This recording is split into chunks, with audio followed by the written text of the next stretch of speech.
Welcome to the Rim Break Rodeo. We hope this video helps. In this video, I will explain how to use Notion Mail Full Guide. Open Notion, find the mail template, and click Import to add it to your workspace. Sign into your email provider when prompted, then grant access.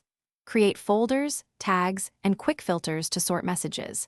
Link emails to projects and notes to keep context. Use templates for common replies to save time and reduce friction in daily workflows. Managing email in Notion is about structure and links more than archiving. Build intuitive folders and tags that mirror your project workflow so messages land where you expect.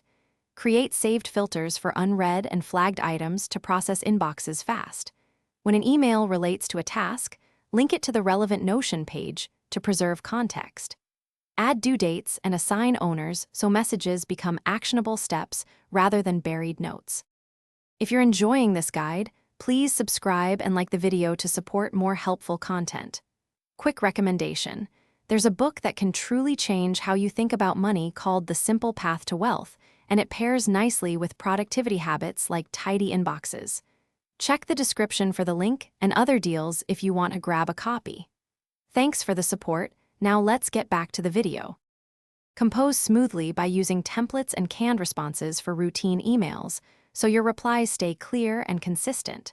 Schedule reminders or add follow-up dates on critical threads to avoid missed actions. Take advantage of integrations, like Zapier or native automations, to create tasks automatically from incoming mail.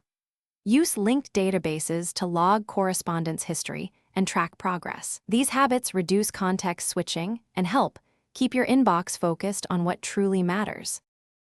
Thanks for watching. Consider subscribing if we helped you.